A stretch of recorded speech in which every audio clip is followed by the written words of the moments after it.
This is the Serrano Brothers podcast. Hey everybody, welcome back. We have on our podcast today the Reverend Holly McHale Larsen. She is the pastor over at St. Paul's in Oakland. Pastor Holly, thanks for joining us. Thanks for having me, Jeremy and Josh. Pastor Holly, can I ask you just a question before we start? Do you side work as a mechanic? Because you're wearing a mechanic outfit right now. Well, first off, I'd like to know that before we start, and you started with a question, so I think we've started. Yeah, my knowledge in car parts, I think I have always been a big believer that you dress in what you want to be. So I used to dress as a soccer player in college, even though I don't play soccer. Really, the only thing I don't dress as is a pastor. So, except for on Sundays. That's Fair awesome. enough. Yeah. Fair enough. Awesome. So let's get to know you a little bit better. Where are you from? What does your family look like? Okay, so where I'm from,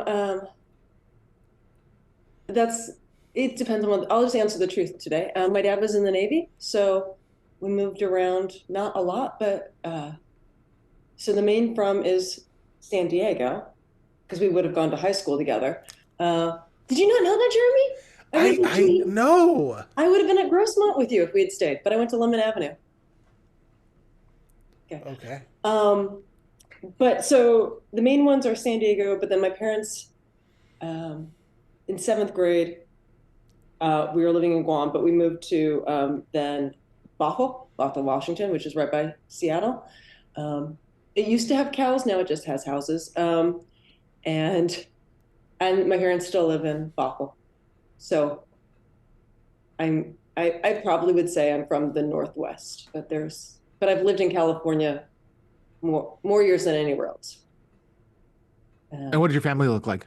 Family looks like, I have a husband, Stephen McHale, not McHale Larsen, and two kids, Jackson and Priscilla.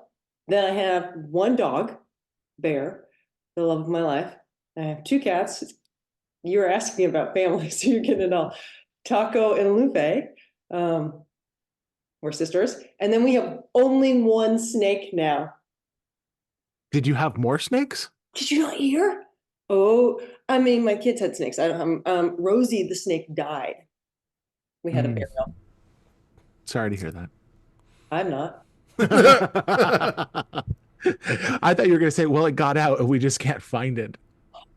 That happened once. That would no be way. terrible. I would immediately set fire to the house. Just I be like, didn't get out of my car for like 3 hours. Oh my gosh. Holly, many people don't know, and I'm going off of a script here, Joshy. Many people don't know that you have a deep affinity for the Virgin of Guadalupe. Oh, Can you tell us how that started? Like, tell us about that. I mean, so it should be known, it's not just the Virgin of Guadalupe. Like, she's the main one, but any Mary appearance, I'm into. Okay, this surprised my mother to no end, because she's a cradle Episcopalian, which meant she went to church twice a year. But so I was at a store, Advent season in Rockridge. I just hung out with Rachel Riddle. Do you remember Rachel Riddle, Josh? I do. And I think we were still hanging out. And I saw on this hip store in Rockridge an Our Lady of Guadalupe ornament that was $16. So first off, a lot more than I'd ever spent on an ornament and of Our Lady of Guadalupe. And it seriously, she just talked to me and I bought it, which I don't normally buy knickknacks for myself. And I came home and I put her on the tree and Stephen's like, because he was raised Catholic. He's like, what is this? But I didn't grow up with Mary. And I also didn't grow up with the conversations around her sexuality and virginity. I don't think that just wasn't a conversation in my household. So I didn't come in with that. But she just spoke to me. And since then, she and I have just taken a ride. Um, yeah, I love that. That's a great way of describing it. yeah, I think that's it. She speaks me, and I always try to have like right now I have two things of Mary on. You can't see, but I have a bracelet from Colombia, and this Mary, I think I forget her name, but I call her Barbie Mary because she's got long blonde hair and is dressed up like a pageant. So that's I and don't then I know about have that one. Yeah. earrings from Our Lady of Guadalupe on. Now, we had the opportunity to see the Virgin of Guadalupe live, right? Like we went down, a group of clergy, we went down together, and you were part of that group. What was it like, having that distant kind of relationship and then seeing it in person? Well, what it was for me, and maybe you remember, it was in that area where it was all the flags when we were in the cathedral, um, all the different American flags and South Korea, which I thought was hilarious. Yeah. And I forget what was our guide's name? She was lovely. I don't remember. Okay, Yeah. but I remember her making the point of saying she's the mother of all the Americas and of everyone, and particularly not being Catholic and not being raised Catholic, and also being in a different country there too. I was like, okay, it was permission. Mm, That for me was really moving. that's cool. I don't think we ever talked about what was most, because then we got into the cab ride and we had a really exciting cab ride. We did. Indeed, we did. That was awesome. Do you have any like favorite childhood memories? Um, can you give, I do, I'm sure. Can you give me like a little bit more Like guidance on guide, like just what comes, age? like just kind of what comes to mind if you think of your childhood, if you want to reflect on like something just to like. I mean, okay, so these are the first three that come to my mind, and they're random, Josh. It's all good. Okay. So the first is in San Diego. My dad and I would go fishing often. And we probably didn't go as much as my memory serves it, but we would go fishing sometimes with my grandpa. Uh, and that, yeah, that. So I remember going fishing with him in Yosemite. Oh, this is a memory. My dad's cooking growing up, because on that trip to Yosemite, he made meat. No, he made bologna and cheese sandwiches with marshmallows because he thought that would be fun. Did it taste good? No, it was disgusting. But he's all about like the angle of fun. Like, how much fun could that be? Yeah, let's just go marshmallow. And when Add I was a marshmallows to cook, anything. yeah, when I was a cook at Holden, so I was a cook for a year at Holden after college, and I just remember if Callista is listening to this, I should probably send her. I I think the level. So there's always a coffee hour at Holden in the fall and in the off seasons, where you have snacks out. So they don't do it in the summer, but and I decided that even though that wasn't a meal that we were supposed to be prepping for, that I made frosting for that. I made brownie. I went over the top in making sure. Oh, and food coloring. Anytime I could add food coloring to a meal at Holden, I made sure I did that too. Did you make it like odd colors? Like, was it Yes. like you're Yeah. gonna have green bread and like Yeah. And I tried to stick in as many things as I could into the bread. what? Like Holden, there wasn't that many things that you could stick into bread. So in high school, uh, my friend Becky Twitchell and we had a contest called "What We Could Stick into Each Other's Birthday Cakes." So we would go over the top, like pennies. That's where we started. We started with pennies, and then we had to stop when she put in. It was the whole cake was just elements like ranch dressing and then flowers that yeah it just we just there you go. This was a friend? Oh yeah, great friend. Okay, Jeremy, I have to tell you something. And I regret it now. Holly and I got into for like a year, a good year, maybe even 2 years, her and I got into a battle of where like we would like volunteer each other for certain things, committees. Like it was at the church Oh, assembly. It you, was I made you pray at synod, at a clergy gathering. at a clergy gathering. Like we would just volunteer. And had I known this story, I would have never done it Josh, because do you remember how this feud ended? I do not One, remember how it ended. you nominated my name for bishop, and I got the letter in the mail saying I had to write something because someone had nominated me for bishop. Yeah.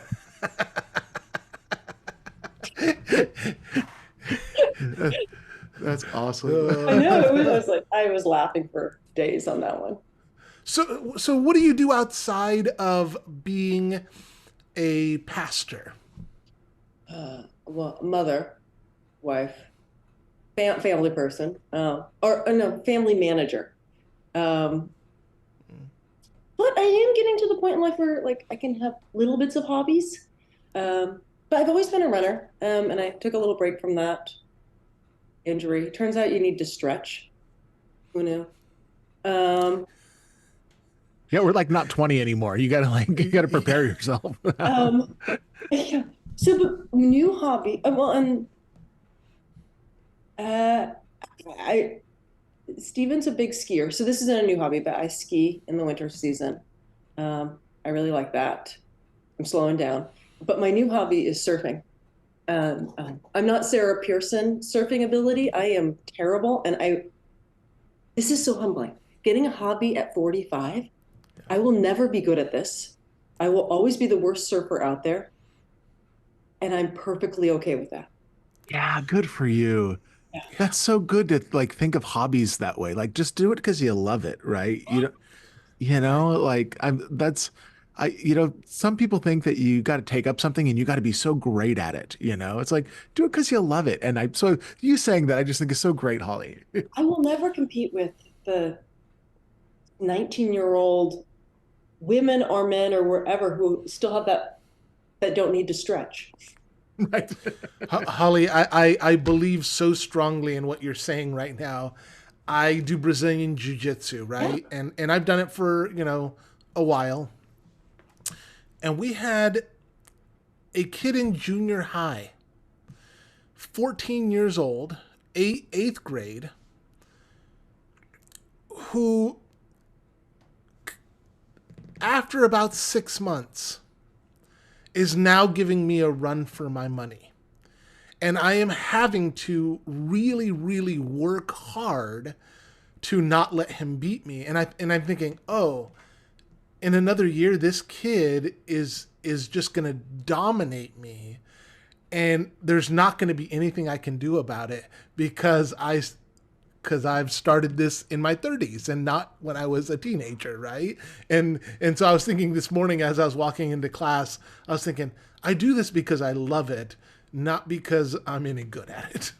And you're helping that kid too, right? Like you're his stepping. Yeah, Yeah. yeah, absolutely. Yeah. We're coming on Lent right now. Do you have any like practices or spiritual practices that you are doing that you're wanting to take into Lent with you?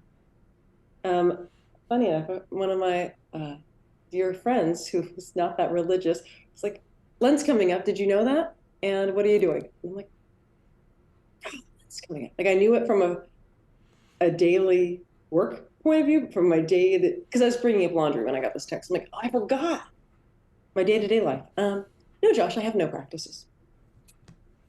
I will just be completely honest. But I do I go through flows of when I take on a Lenten practice and when I don't, and really intentional about why I'm doing it, versus like I think last year I did alcohol, which I'm not a big, as you know, big drinker, but it was getting to that point where I was like 5 o'clock. Sometimes I would want a cocktail around 5 o'clock, and I didn't. So I was like that. There was a purpose to it. It wasn't just I've tried Diet Coke, but that will never happen. Actually, I What would be the can't. hardest thing for you to give up for Lent right now? What would be the most difficult thing if you were to give it up? Diet Coke, and I don't think that it's a big deal, but I do have one. Probably now every other day. No, every day. It's a smaller can, but You haven't moved to Coke Zero? You're still on the diet? oh, it's all the same. Coke Zero, Diet Coke in my mind, not Pepsi. No, Pepsi is. Or what I tried for a couple years for Lent, um, not to pick up after my husband, um, and also like to not be angry about. Well, that was it. Like I started getting angry that I wasn't picking up, and that he wasn't noticing that I wasn't picking up. And so then I realized that it was not actually. I was learning a lot more about myself than I wanted to learn that Lent. Right. I mean, now you're getting into some marriage stuff, and I'm with you on that. Like sometimes we pick up things for our families, not just our spouses, but they're okay with it. They're okay with, No, with the way it is. Yeah, it was totally on me. I was the like it was all about me. He was fine. Right. Yeah. So That's like just some hard truth bombs right there. You just, that it's often. it was a shorter Lent. God talked to me really quickly. We moved on. Hey, Holly, did you grow up Lutheran? I did. My dad's side of the family is very American Danish, um, meaning that when we were in Denmark this summer, I learned that we're nothing like them in any way. Like I was expecting a parade, like, hey, Holly's here. No. Um, And, like, it's finally, you're like, back, Holly. what was it? Like I was crying and landing on the plane, which is not Danish either. So crying. But so for my grandma, and I'd be curious how many of us are the religion of our grandmas. Faith was super important to her and going to church. So when my dad, growing up, when my dad was in town, because he was an aircraft pilot, we went to church. When he wasn't in town, we didn't go to church. But yeah, I grew up Lutheran. When we moved to so that like between being born to 9, it was really very loose churchy, but it was really my grandma teaching me about faith. But then at 9, we moved to Guam, where you're getting more of the history here, Jeremy. My dad was in charge of the base, or second in charge, so we had to go to church there, and you had a choice between a Catholic service or a Protestant service. You had to go off base for a Lutheran service, so we went to the Protestant service, and it was the pastor at the time, the two pastors we had at the time were both Methodists. The choir was very Baptist. And at the same time, we went to private school because the schools at the time, my mom did not, all the naval kids went to private school. And God bless, she's not going to listen to this. My mom, being raised Episcopalian, you don't send your kids to Catholic school. Okay. Even if this is the late, the 90s now, and they have the best schools around. So Guam had tons of Catholic schools, could not go there. So she sent us to an Assemblies of God school.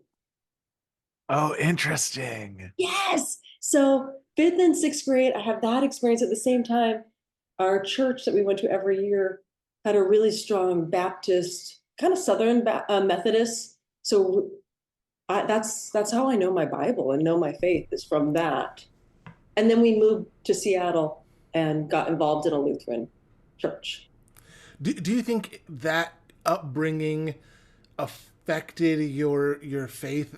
Like, how did it affect your faith? Well, it affected my faith that, besides the fact that I know my Bible, but so, between 10 and 12, like that's the time, we're all very relational, kind of particularly with God. That was hardcore with my school and my church. that I don't think Lutherans do as much. There was a lot of cleaning up I had to do. Like I learned a lot of stuff I don't believe anymore, but Jesus was very real and God was very real and the Holy Spirit. And then mixing that with, as I got older, with Lutheran and grace. So I can talk to evangelicals. And as you guys know, I went to an ecumenical seminary like you guys, in an ecumenical marriage. I'm Lutheran because my grandma was, and I believe in grace strongly. Have we mentioned at all that you are married to an Episcopal priest? Has that been said yet? It has not been said yet. Yes. Oh, he was raised Catholic. Yeah. Mm-hmm. That's funny. So how did you decide to become a pastor then? So I knew in college. So I ran into an old friend, high school friend, falling out, and she reminded me that back in middle school, I said I wanted to be a Navy chaplain. And I probably honestly would be a Navy chaplain if it worked with my family, but I don't want to move. So unfortunately that's out. But I'm cool with that. But in college, so I worked at camps and Lutherwood. But senior year, I was deciding between becoming a therapist or I didn't know what, but leaning towards that route. And I just remember walking past I went to PLU. There's an all-girls dorm called Tampon Tower. Harstad is its official name. It looks like a tower, a tampon tower, actually. And at that time, so my senior year, there was a real strong evangelical bent. I was friends with a lot of them, but there was very anti-gay, anti-woman flavor going on with the students at PLU. And I just looked up, walking from the library back to my dorm, and seeing these girls dancing in the windows as they do in college, singing, you could tell they were bouncing around dancing. And I just was like, God, let them know that they're loved. And it was just a moment of like, oh, okay. It was a surrender moment. Like, okay, fine. I'll go down this track. I was not the best church going person. Probably better than most college students, but to myself, I didn't think it was. So that was the moment, and then just followed it. That's cool. Yeah. That's cool. CPE though, that's actually when I realized I wanted to be a pastor. I thought I was going to be a chaplain before then. Say more. What happened? I realized that I did not like it. Not the You didn't like being a chaplain? I didn't like having relationships longer than a week with people. Wait, you didn't like having relationships longer than a week? No, wait. I mean, I wanted to have longer relationships with people. Yeah. Yeah. Yeah. Yeah. And in chaplaincy, it's kind of these short little bursts of walking people through a moment in time, right? That's an intense moment in time normally. Right. Yeah. Right. Mm-hmm. How long have you been doing this? 16 years. Mm-hmm. I found out I was pregnant at the same time I was ordained, like the same weekend. So that's surprise. That's awesome. And how many churches have you served in that time? 2. That's good. It's a good run. Yeah. Yeah. Our Savior's in Lafayette. That's where I met Josh. Mm-hmm. And you were the associate there, right? Yeah. We were both associates at our churches. Yeah. We're both associates. There's a little bit of solidarity in that, huh? Absolutely. And so where are you serving now? St. Paul in Oakland. Mm-hmm. Mm-hmm. Is there anything that your congregation does that you're like really proud of, that you love? That Oh my goodness, I love St. Paul. Well, yesterday was an example. I think when okay, I'm picking where to pick the story. Remember, as I told you, I'm not used to being interviewed. So I think there's a rightfully true assumption, maybe people have, that St. Paul is very high liturgy. And that is true, but I'm not actually that high liturgy, so they've become a little lower, but it's not. But yesterday we had setting 9, normal. So we sung liturgy, but then we had a dance party for the children's message to Taylor Swift that our children's minister did, and our organist played it on the organ. And then our sending hymn, not postlude, was "Drop Kick Me Jesus." I do Drop not kick know me that Jesus song. through the goalpost of life. Yes.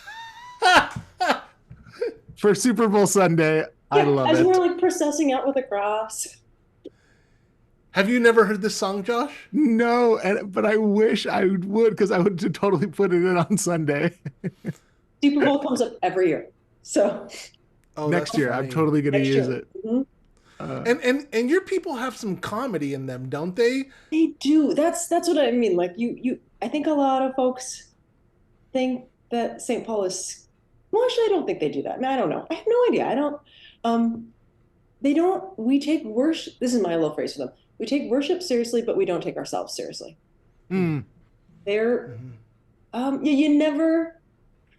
So this is my thought about St. Paul, is because I call it the 1.5. Well, we're either the first RIC congregation in the U.S. or the second. I like to say we're the first, and we just didn't get our paperwork in. Well, That's funny. and maybe people don't know about your church. Can you tell us the history there? Yeah, and I'm not going to get it right, but I'll get it close to being right. And I'm actually having lunch with Ross today. Oh, cool. But I don't know if he listens to podcasts. He does have a cell phone. That guy barely got a cell phone. I doubt he's listening to this. And I love Ross. So, yeah. So for those who don't know, my predecessor only had a typewriter through, whenever he retired, 2013, 14, something like that. Yeah. All right. St. Paul, historically Swedish Lutherans. And then Ross was called in the early 80s. And part of this is his own story. But when he heard about RIC, he, along with the council at that time, first RIC congregations only had to get the council approval. Oh, interesting. Yeah. Well, remember I said they were the first or second. And this must have been 83. I think it was 83. The council approved to become an RIC congregation, which some people left, others didn't, but the whole congregation, and there were, movers and shakers were on that council. And they slowly began to live into it, that they were LGBTQ queer affirming. And then in the early 90s, mid 90s, Ross came out and said that he had a partner. And at that point, the congregation was like, great, we're behind you. I mean, there was some people left, but the majority said, we're behind you. And then he was one of the first people that was put on trial. He wasn't the first. He was after Jeff Johnson was the first, and the church got a little bit more regulation and rules after that. So Ross was on trial for a while, and it was voted that he would not be a pastor. But the congregation stayed with him, and they kept giving money to the synod, and they just said they had a vacancy. And I don't know if because St. Paul's in Oakland kind of doing their own little thing, kind of quiet, if so Ross, he, reinstated in 2000 and, I mean, I knew the vote It's was like 9 or 10, right? 10, yeah. So that's a large part of our story. I think a lot of people may they be LGBTQ queer, or they love someone who is, but that's why they ended up at St. Paul, particularly in the 90s. And so it's a place where we could be our full selves, And it's now a congregation that kind of demands that you are your own quirky self. You can be there for, it's a great place to stay for a while, but if you're not going to, yeah. That's cool. If you're not good with doing Taylor Swift in the children's sermon, it's not going to be for you. It's not going to be for you. Yeah. Yeah. Mm-hmm. And at the same time, liking high liturgy. Like it's got. Yeah. Right. Well, didn't they do something? Remind me of the story. Like when you went on sabbatical, what was the song that they did for you? Oh, well, they did. When I went on sabbatical, they wrote a whole thing with Taylor Swift. And then they played Shake It Off. And then the postlude was, another Blank Space. And then when I came back, they all wore pink. And the council president dressed up like weird Barbie. And they did a ritual of me coming from sabbatical space to St. Paul world. As weird Barbie. Sweet. It was so sweet. And I kept going, if there's anyone new visiting today, well, they're getting all of it. They're getting all of it. Nice. They get to see what's in the kitchen right away. Right away. And you've had some notable names come through there, right? Yeah. I mean, not in my time, but so notable names. And I'm going to go with actually my favorite one is the last one because he's still there. Nadia Bolz-Weber. This is where she became Lutheran. Tina Rash, yeah. And pastor there. But my favorite is Ev Kalin. He is 94. He was one of the professors for Seminex. Oh. He led the group across the street. He had 4 kids at the time. And it's so funny. I'm like, Ev, how did you decide to do that? Like, that's a big, your family, because it was, the writing was on the wall. That's what we were supposed to do. Like, but he last summer climbed Half Dome. At 95? He was 93 at the time. I was actually in Kenya reading People magazine, and that's how I found out. Because he was in People magazine? He was in People magazine. Wait, are we talking like climbed the face or like the back end? No, he climbed, like, he did Half Dome. Not like the hiking trail, that goes up the back end, but like rock climb. Like the ropes and the the way people go up. How are people go up Half Dome? He went up Half Dome. No, the hiking trail. You're talking about, but it's still like, you could still die on the thing. People. I won't be doing that. I've seen that and I'm like, nope, that's good. I have no interest in doing that. Yeah, 100%. 100%. Hey, you're an internship supervisor. Jeff Tiemann. Wait, what? No. I am. Oh, I think you meant my supervisor. No, you're a supervisor. I am. Yeah. How did that come about? Like, did you like being a pastor? Were you like, oh, I want to be an internship supervisor? Or Well, this is my second one. Who was your first? Margaret. OG. Oh, so talk to us about being an internship supervisor. Well, with Margaret, it was awesome. They came in. We met a week before COVID. And the whole internship, she got to meet people. She was there when we reopened for like 2 weeks. Whoa. I know. Whoa. What an internship. Yeah. She's great. And she asked all the questions that I never asked on an internship like you should. How do you do a budget? And, she asked all the nitty gritty. But we have John Brett, the amazing John Brett. Indeed. Yeah, he's our intern. And it's really, I think the theme song for John Brett should be Lizzo's It's About Damn Time. Yeah, because he's been working. He's been around forever, right? I mean, he's been around forever. In seminary since like 2007, 2008, 2009. Wow. That was it. Is Candidacy Committee approached St. Paul and said, he needs to get this done.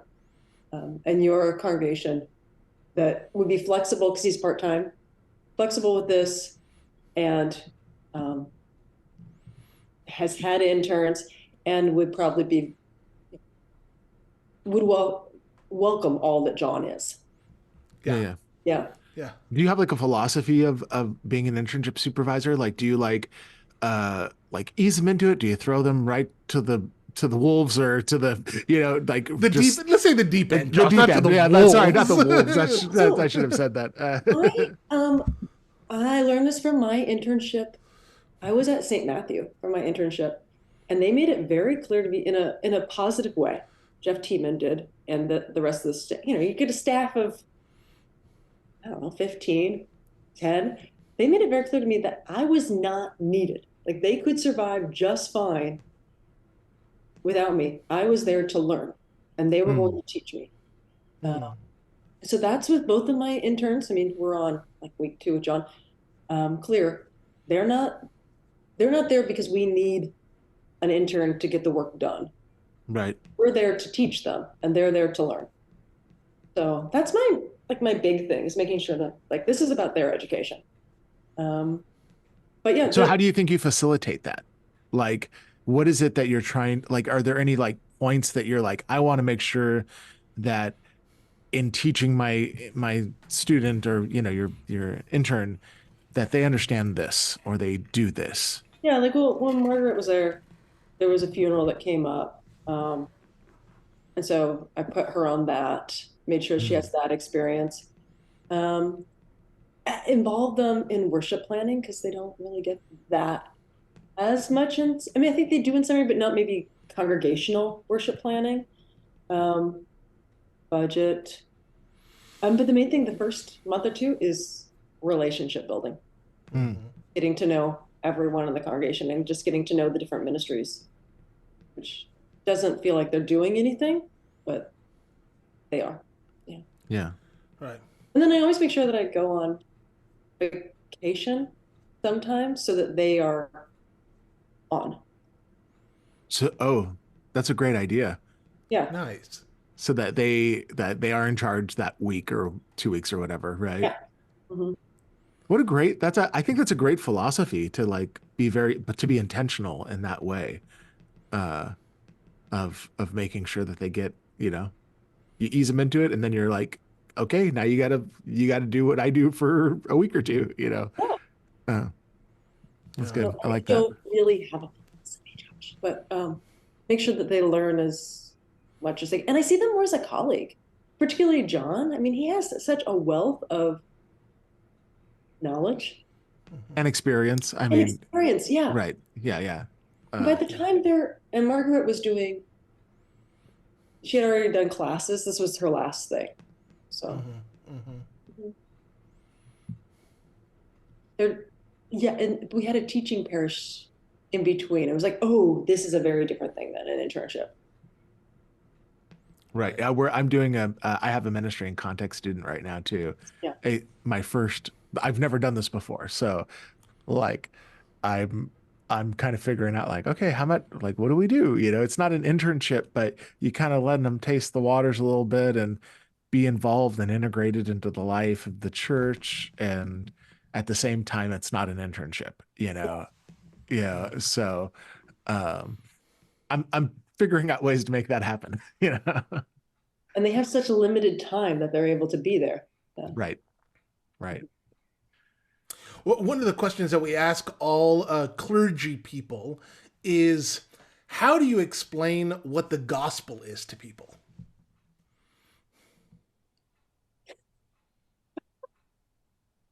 I laugh because no one has ever asked. I've never had a parishioner ask me what the gospel is.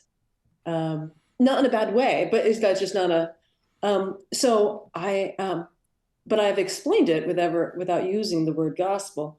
Yeah.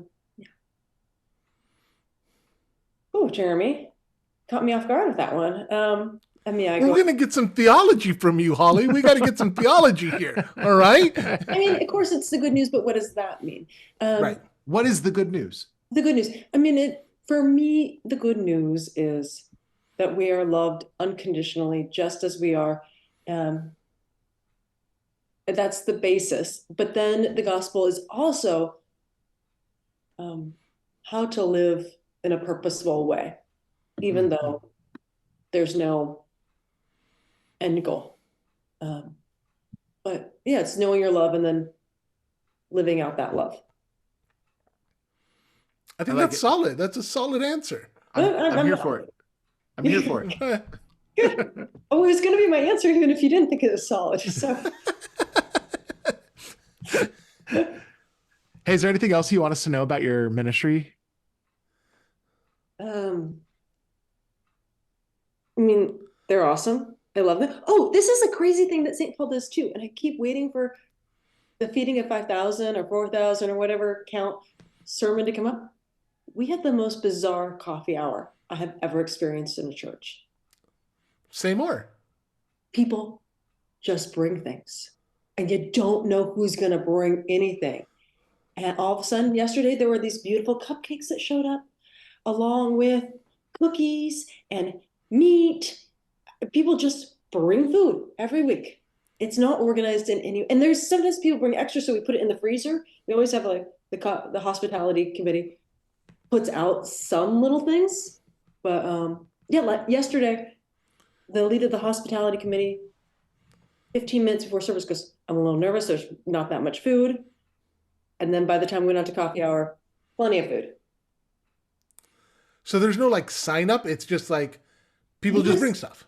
Yeah, there's sign up for making coffee and cleaning up coffee, but not the in between. Yeah. And the Lord provideth. And the Lord provided. Yes. That's a good word right there. That's so cool. I know. That would stress me out. Oh, totally. Like on Christmas Day, or no, Christmas Eve day, that morning, you know, we all were doing different things, but we had a small service, and it was a service of grief, because I thought, you know, people need a moment of grief for it. But I told the hospitality committee, there's no coffee hour. We need to get in and then get out. You don't need that on you. You're doing something else.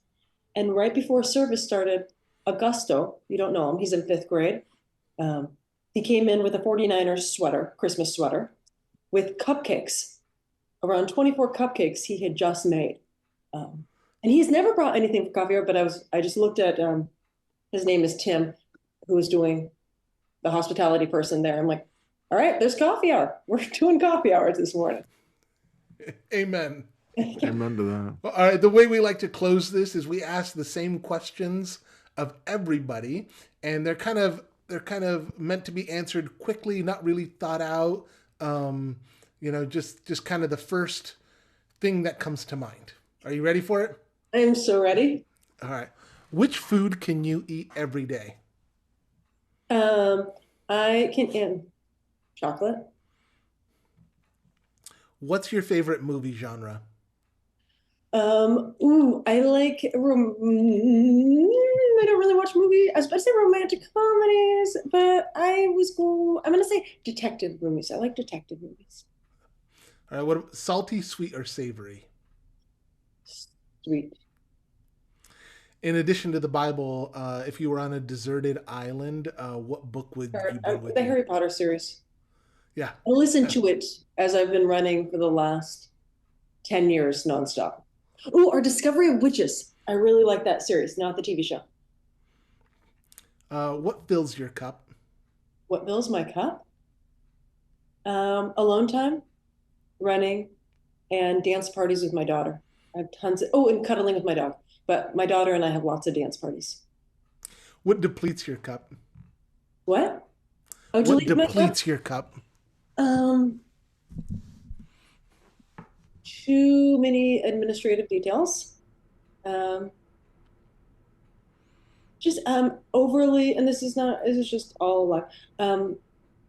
When I'm overly managing every detail. What's your favorite holy place? My favorite holy place. Oh, I have so many.